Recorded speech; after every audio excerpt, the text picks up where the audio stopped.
entrevistado, sí, del programa.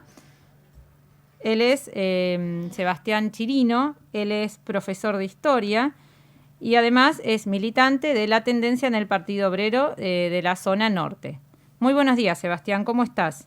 Buenos días, Macarena, ¿cómo te va? Un gusto hablar con ustedes. Muy bien, muchas gracias por la entrevista, por darnos tu tiempo. Y bueno, te queríamos preguntar, como sos profesor de historia, para empezar a charlar, a ver el tema del feriado, ¿no? Que en realidad, bueno, fue ayer, que se pasa para el lunes, sobre el Día de la Soberanía. ¿Qué nos puedes contar sobre eso? Mira, lo más interesante de poder, desde mi punto de vista, ¿no? Por supuesto, abordar el Día de la Soberanía es, más allá del proceso histórico y el acontecimiento en sí que representa, que básicamente se recuerda una batalla, es el significado que se le intentó dar en los últimos años, pero no solamente en los últimos años, sino a lo largo de la historia. Está centrado de alguna manera el Día de la Soberanía en un hito que corresponde a el intento por parte de las flotas más poderosas del momento, la flota de Inglaterra y de Francia, el 20 de noviembre de 1845, de intentar atravesar a la fuerza el río Paraná, Claro. con un objetivo comercial de imponer, digamos, mediante esa penetración en el río, los productos que se producían, digamos, en las fábricas de Gran Bretaña, en las fábricas de Europa, en las fábricas de Francia. Tenemos que entender que estamos en el contexto del desarrollo de la Revolución Industrial.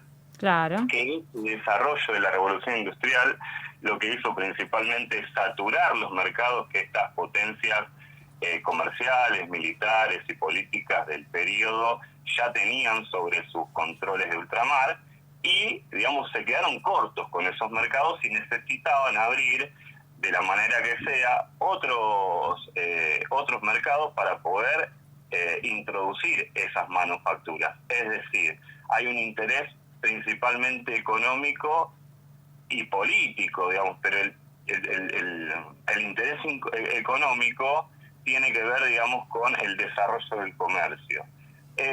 Y el hito, el episodio que se recuerda hoy, del 20 de noviembre, tiene que ver con una resistencia, Claro. una resistencia bastante, ¿cómo podemos decir?, para que no quede siempre en los términos de los héroes de nuestra patria, digamos que es todo un relato que tiene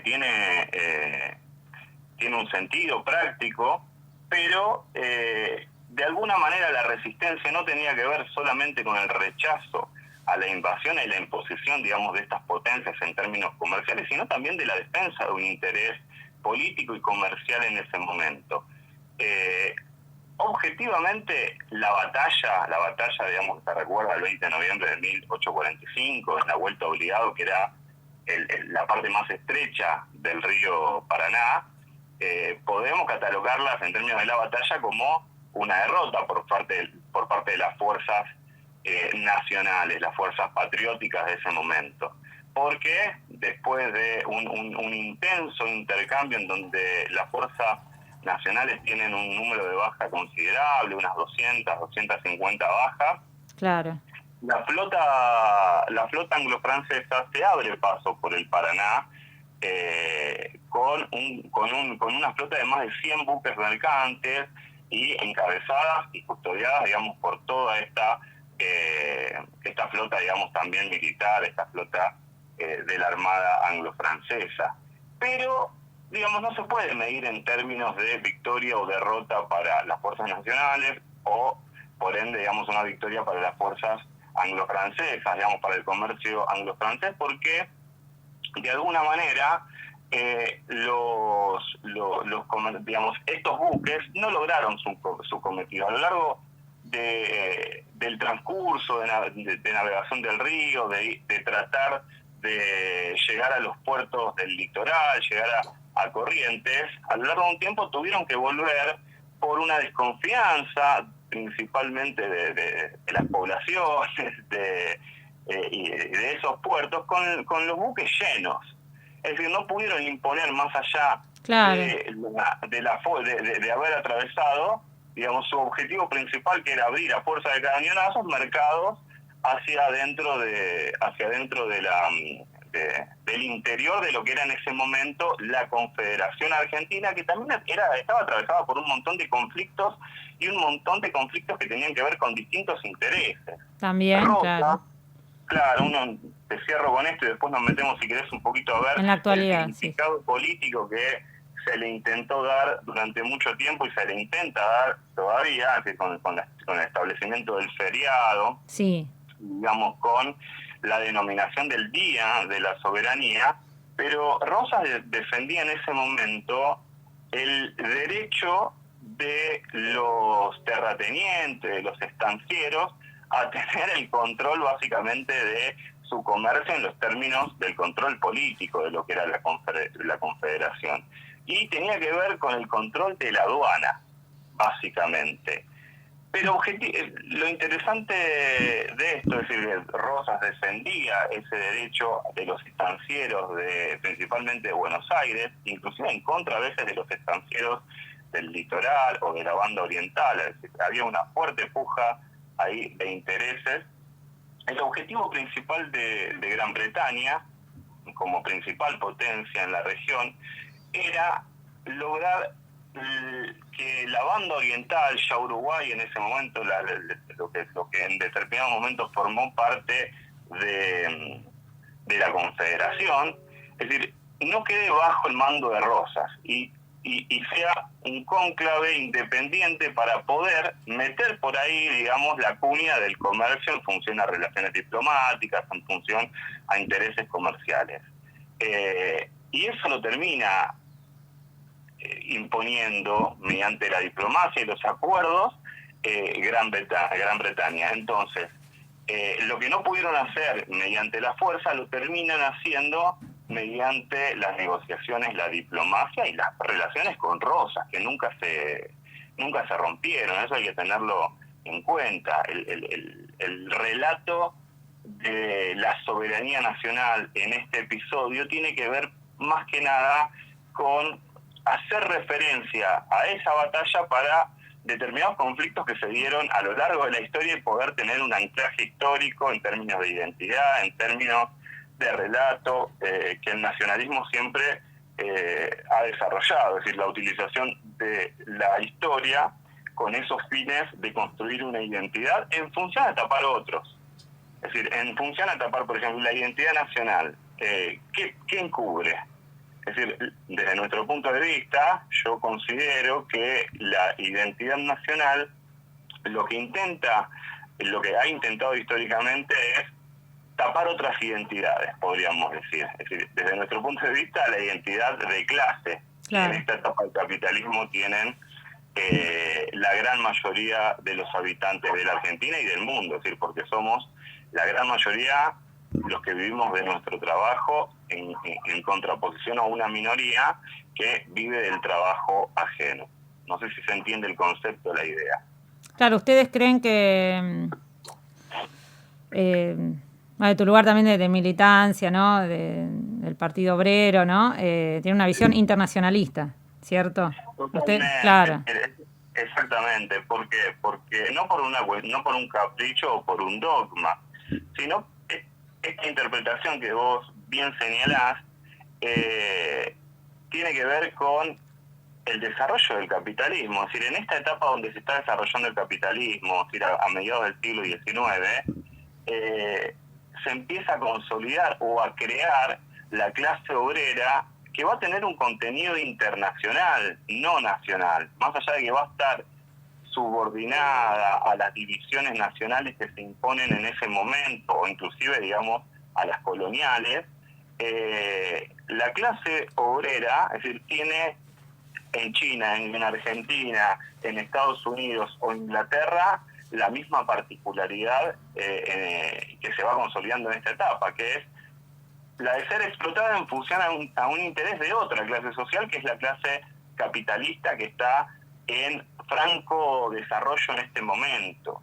Miren, hay un dato interesante para ver esto, es decir, que Marx lo señala y lo explica muy bien cuando estudia esta etapa del capitalismo, es que se abre, por ejemplo, en 1839 Gran Bretaña abre a cañonazos el mercado interior chino, es decir, lo que estaba pasando acá al interior del Paraná, al interior del litoral, estaba pasando en varias regiones del mundo. Estados Unidos bloquea e impulsa el libre cambio en Japón en 1853, es decir, se desarrolla toda una política, más allá de las diferencias que pueden tener estas potencias, ya a escala global. En la etapa anterior teníamos conflictos en Europa y el intento de abrir determinados mercados incipientes en distintas regiones del mundo.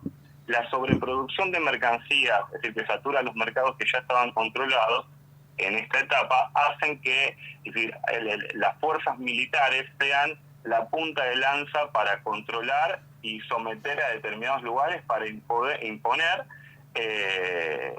el comercio, es decir, poder vender estas mercancías.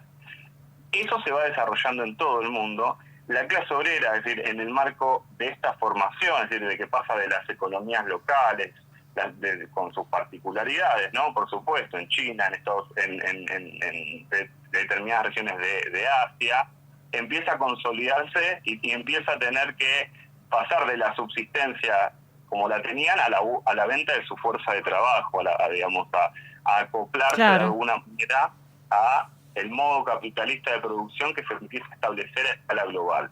Es decir, y el internacionalismo, digamos, que nosotros defendemos como una bandera, no tiene que ver con un dogma elaborado por la teoría marxista, sino que tiene que ver con cómo interpretamos el funcionamiento del mundo. El mundo es capitalista, es decir, la clase obrera es una clase explotada por el capitalismo a escala global, y en ese sentido defendemos, digamos, el internacionalismo de esa clase antes que la división nacional. ¿Se entiende la idea?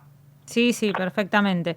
Y a ver, te pregunto, para ver si podemos trasladar esto a lo que está pasando en la actualidad, porque bueno, justo estamos atravesados por esta pandemia que nos afecta a todos, a todo el mundo, digamos, valga la redundancia. Y cómo desde tu visión internacionalista, ¿cómo analizás este contexto, ¿no? ¿Cómo lo está pasando la clase trabajadora? ¿Cómo ves que cómo se está configurando esto que se llama el nuevo orden mundial, de acuerdo a esta visión, ¿no? Tuya como militante, como profesor de historia? Mira, muy interesante tu pregunta, porque inclusive desde lo que inició nuestra conversación, que es el 20 de noviembre como fecha patria, como feriado, la crisis de la pandemia, si nosotros entendemos que la crisis que ha generado la pandemia no tiene que ver con que, bueno, es un accidente histórico a partir de una cuestión sanitaria, o porque a un muchacho en Wuhan, allá en China, en Wuhan, se le ocurrió comer una sopa de murciélago, por ser sintético, por resumir lo que se presentó en determinados lugares como el problema, ¿no?, de la pandemia, digamos. Claro. No, digamos, el propio desarrollo de la pandemia tiene que ver con las contradicciones del régimen capitalista, que nosotros consideramos que en esta etapa está en una etapa de senilidad, le decimos nosotros. Es decir, no es el mismo capitalismo el que yo trataba de describirte recién, en el contexto, digamos, de la batalla de la vuelta de obligado, que era el capitalismo atravesaba crisis, pero eran crisis de crecimiento, es decir, tenía todo el mundo por desarrollarse. Hoy en día, digamos, las contradicciones de la crisis capitalista, es decir, y las tensiones que ha desarrollado durante más de 200 años, la forma que tiene la acumulación de capitales, es decir, que se da a través no de una planificación científica de la economía, sino totalmente anárquica y catastrófica, señalamos nosotros, porque consideramos que es catastrófica desde el punto de vista que en el mundo se desarrollan y se aumentan cada vez más las catástrofes humanitarias, de la cual la pandemia es una muestra a escala global, pero que no deja de... No es la primera. Es decir, si bien hoy en día ha tenido esta particularidad de que ha llegado a todos los rincones del mundo, es decir, la catástrofe del capitalismo es previa, es decir, solamente basta con mirar sectores del continente africano, las quemas totalmente intencionales en el Amazonas, pero también en toda nuestra región del Delta, Córdoba, en función a intereses de especulación financiera y para obtener tierras para poder sembrar determinados soja o ganado, digamos, el avance de un sector productivo en detrimento y a costa de hacer pelota el medio ambiente sin tener ningún tipo de control sobre eso por parte de los estados. Me refiero, esa situación es catastrófica y la pandemia viene a profundizar eso. Es decir, no es un episodio, lo que nosotros señalamos es que no es un episodio aislado o un accidente o un problema sanitario. Y se incorpora también a profundizar la crisis de un capitalismo senil y en caída libre. Mira, ¿por qué lo decimos? Porque no solamente el hecho de la cantidad de enfermos, de muertes que ha habido por la pandemia a nivel global, sino porque se ha impuesto en esta etapa, por el propio desarrollo de la pandemia, a la fuerza, o en algunos estados del mundo, digamos, por determinadas medidas que se tomaron, el corte de las relaciones capitalistas. ¿Qué quiero decir con esto? Por ejemplo, lo que pasó en la Argentina, es decir, que la Argentina fue uno de los países que optó por tratar de transitar la pandemia con una política de aislamiento, de la cuarentena, esto ha cortado, digamos, la explotación capitalista en algún sentido. ¿Qué quiero decir con esto? Es decir, que la gente, ¿cómo se reproduce el capital? El capital se reproduce, es decir, con los obreros en las fábricas, digamos, con el movimiento económico en la calle. Es decir, un obrero va a una fábrica, cobra su salario, el empresario, mediante esa explotación que deriva de la relación salarial, se lleva su ganancia, su plusvalía, decimos nosotros, dice el marxismo, digamos, como ciencia, ¿no? Sí. Y en ese proceso, que es mucho más complejo, se desarrollan, digamos, las relaciones capitalistas. Al estar los obreros para defender su vida, para defender su salud, en sus casas, y se ha cortado las relaciones capitalistas de producción, se ha puesto en crisis el funcionamiento de un régimen ya debilitado de por sí. Entonces, ¿cómo quisieron hacer ahora los gobiernos, por ejemplo, el de Argentina, siempre sentándonos en las políticas del gobierno actual? Es tratar de subsidiar mediante una infinidad de subsidios al capital, digamos, no a la población argentina, sino para que no se corten esas relaciones capitalistas de producción que igual se han cortado. Porque, por ejemplo, ¿cuál fue el subsidio que más presupuesto se llevó en esta etapa? El ATP, digamos, el subsidio a los capitalistas, es decir, para pagarle el sueldo a sus trabajadores. Claro. Es algo, mediaron las empresas y todos esos recursos también tuvieron un impacto en la propia crisis que atraviesa la Argentina. Bueno, pero quizá el ATP, pienso yo, no, quizá en algunos casos se implementó bien o estuvo bien usado y en otros, bueno, hemos visto, no sé, que han recibido Techín, otras empresas que quizá no. Por supuesto, pero acá hubo, mira, más allá de que algunas empresas, pymes, por supuesto que genuinamente tal vez lo utilizaron en función a que vayan a sus empleados, acá hay una clase social, digamos, que se beneficia de determinadas medidas que toma el gobierno y que inclusive son impulsadas por esa misma clase social. No se trata, digamos, de ver qué sector de la clase capitalista utilizó bien determinado subsidio, porque los que utilizaron bien determinado subsidio, para decirlo entre comillas, no han movido el amperímetro del desarrollo de la crisis que se está dando en la Argentina. Miren, hay una cuestión algo que estuvo en debate todas estas semanas, que es el impuesto a las grandes fortunas, ¿no? Sí, justo te iba a preguntar eso, mira, justo te iba a preguntar eso. Mira, hay todo un... Porque la izquierda se abstuvo, el Frente de Izquierda se abstuvo, eso te quería preguntar. Sí, la izquierda se abstuvo. Desde mi punto de vista es correcta esa abstención. Si bien nosotros, es decir, la tendencia del Partido Obrero no tiene diputados en el Congreso en este momento, consideramos que es correcta. ¿Por qué? Porque lo que encubre este impuesto a las riquezas, digamos, y ponerlo en la agenda, es básicamente una redistribución de ingresos a la clase capitalista. Es decir, le van a sacar a un sector que tenga, digamos, a los que tengan patrimonios personales, ¿no?, superiores a 200 millones, sí.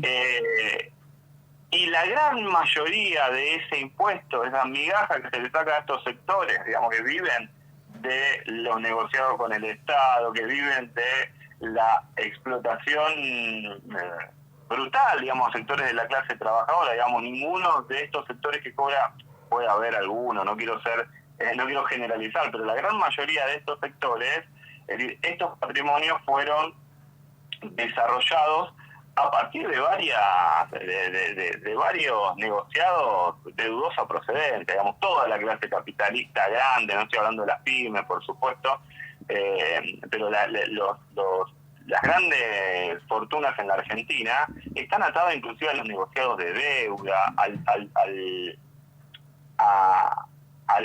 digamos, se les ha perdonado y se les ha condonado deuda que han tenido con las arcas del propio Estado.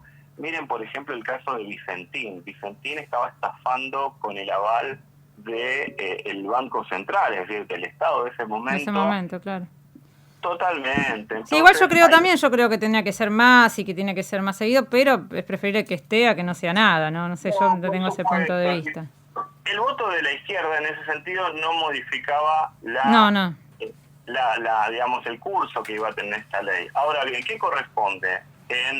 Nosotros consideramos que los diputados de la izquierda que se reivindica revolucionaria, es decir, tienen que funcionar en el Parlamento principalmente como tribunos del pueblo que denuncien las trapisondas que se desarrollan hacia adentro del régimen político, y esto no deja de tener ese carácter. Porque lo más interesante que hay para ver, y que creo que se ha instalado en la agenda mediática, no por intereses de los grandes medios, sino porque el debate y la deliberación de sectores de la población ha llevado a que se empieza a ver el carácter que tiene este impuesto a las grandes fortunas, que es, desde nuestro punto de vista, una redistribución a la propia clase capitalista. La mayor cantidad una gran parte de este dinero va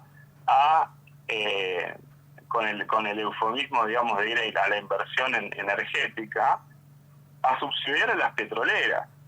Es decir, no en una perspectiva de desarrollo nacional, y que el Estado, mediante YPF, desarrollará una política estratégica de energía. No, todo lo contrario. Es decir, un subsidio mediante NARSA, digamos, que va a contratar a YPF, que YPF, si bien se la presenta como una empresa con capitales nacionales, tiene el 49% de accionistas privados que van a poder meter la mano en este subsidio. Es decir, no olvidemos que gran parte de los fondos buitres son accionistas y mayoritarios de la parte privada de YPF. Hay toda una caracterización que creo que la tenemos que discutir en los sectores, en los trabajadores, en los sindicatos, en las escuelas, en los medios de comunicación independiente también, que es también salir de la lógica de si está bien o está mal esto. Es decir, las cosas no son blanco o negro, nunca, digamos, esa lógica de pensamiento, esa lógica es impuesta en función a las necesidades de justificar toda una política que tiene un interés social particular. Sí, tal cual, no es estar a favor o en contra, sino por ahí analizar en profundidad. No. Mira, ya me está... seguramente... Sebastián, No, dale. sí, no, me están avisando, ya tenemos que ya son las 11 y tenemos que hacer el corte. Pero bueno, la verdad que te agradecemos mucho por la charla, por la entrevista y bueno, y para mirar las cosas desde otra mirada. Bueno, Macarena, muchas gracias. Muy interesante la conversación. Gracias a vos y te vamos a seguir llamando para que nos des